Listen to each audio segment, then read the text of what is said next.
Hello, this is Chef John from foodwishes.com with baked Philly cheesesteak sliders. That's right, people love miniaturized food. And not just because it's more fun eating 3 of something than 1 of something. But I also have a theory that deep down inside one of the primitive parts of our brain, everybody secretly wishes they were a giant. Which is why I think there's a sense of power that comes over us when we hold miniaturized food. And of course, this is probably another example of one of my theories I'll never be able to prove. But anyway, that aside, let's go ahead and get started.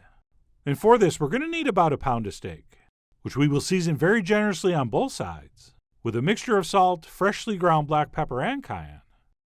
And by the way, what I'm using here is a couple beautifully marbled pieces of top sirloin, which I think offer a great combo of beefy flavor, tenderness, and affordability. All right, go ahead and use prime rib if you want, but to me that's kind of crazy. And then what we'll do once those are thoughtfully seasoned is go ahead and sear them in a little bit of olive oil over medium-high heat. And I'm hoping to cook these to about a medium, which for a couple steaks this size is going to be about 5 to 6 minutes per side. And of course, make sure that pan's nice and hot before you put your meat in, so that you can create a beautiful, nice dark brown crust, which of course equals extra flavor. And if you don't believe me, boil a steak and try it sometime. And then speaking of flavor, once we turn this over, if we're going to use onions, which you are, what we'll do is go ahead and add those around the outside, around the outside, around the outside, and let those soften and cook with maybe a little pinch of salt while that second side finishes cooking. And then what we'll do once we think that second side is just about there is go ahead and move things around so that the steaks are on top of the onions. And we'll let that go for another couple minutes. And then once those have cooked long enough and we remove them to a plate to cool, what you're going to be left with in the pan are some of the most gorgeous, beefified sautéed onions you've ever seen. And if we wanted, we could leave the heat on and cook these a little longer. But personally, I actually don't want them to get too soft and sweet. So I just turned off the heat and let those cool. And while we're waiting, we can move on to prep our rolls, which for me are going to be these cute little soft sandwich rolls. And we want to try to use something nice and light and airy here, and not too dense. And also not too sweet. Okay, sorry Hawaii. But for this, I think we just want a regular neutrally flavored roll. And to prep these, what we'll do is take a small knife, and we'll go in at about a 45-degree angle and attempt to cut sort of a wedge out of the top. And yes, of course, we're going to save those pieces to make breadcrumbs. Speaking of which, once we've cut that piece out, I like to pinch a few crumbs out from the sides. Okay, not so much the bottom, because we want a nice base for our filling. But I do like to remove a little bit from either side.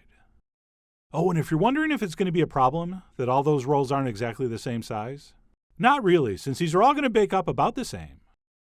And besides, if you think about it, not all your guests are going to be the same size. So I went ahead and did that to all 10. And that's it. Once our rolls are prepped, and they're sitting on a foil lined pan, assuming that our steaks have cooled, we can go ahead and thinly slice those up. And not just sliced, because once we cut these across in that direction, and of course taste that end piece for quality control, what we'll do is turn them and cut them across the other way. So we have some nice thin, maybe, half-inch pieces. All right, the exact size never usually matters that much as long as you're consistent. So we'll go ahead and cut up our meat as shown, and then toss that into a mixing bowl, at which point we can add our now cooled sautéed onions, along with any and all accumulated juices. Oh man, do not throw those out. And then next up we will toss in some roughly chopped pickled peppers, which I guess if you wanted could be regular fresh peppers. But personally, I think that briny tanginess of a pickled pepper works way better in this. And then as far as our cheese goes, I'm going to add some nice soft cream cheese, along with a whole bunch of freshly grated provolone. And then we will finish up with a little salt and pepper, at which point we'll grab a nice big spoon and mix this until thoroughly combined. And of course, the big debate in Philly is whether you should use provolone or Cheez Whiz. But here, by combining the cream cheese and the provolone, I think, as you'll see once these are baked, we get the best of both worlds. All right, a stretchy, melty cheese and kind of a cheese sauce. And that's it. Once we have that mixed, we can go ahead and fill our rolls to the top. Oh, and I should probably mention, if you really are into the Cheez Whiz version, what you would do is substitute a nice orange mild cheddar for the provolone.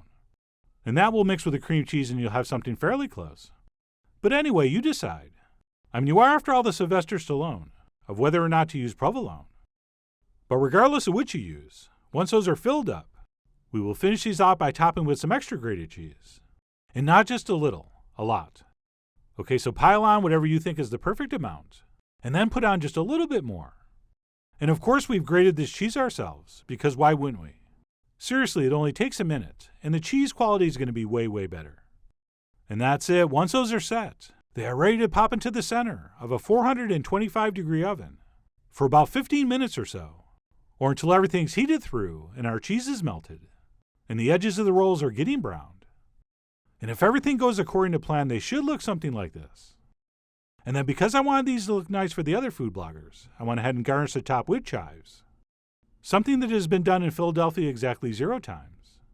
But I like how it looks and tastes. And that's it. I guess we could let these cool down a little bit before we eat them. But I didn't. These looked and smelled so great I dove right in, eating right off the pan like some kind of savage. Anyway, miniaturization aside, these really do taste exactly like a cheesesteak. And we did not need a giant, hot, flat-top grill to make them, which very few home kitchens have. So I really do love how these come out, especially considering we're using the much easier bake method. So I went ahead and transferred those onto a platter so I could take some pictures, and also so I could eat one more, which I tore right in half for the gratuitous stretchy cheese shot. And by the way, is it just me, or do my hands look really big here? But anyway, that's it. Baked Philly cheesesteak sliders. Or as I called them in the first 10 takes of this voiceover, Philly cheesecake sliders. But anyway, whether you have some friends coming over to watch the game and you wanted to make something tasty, or you just want to get in touch with your inner giant, I really do hope you give these a try soon. So head over to foodwishes.com for all the ingredient amounts and more info as usual. And as always, enjoy.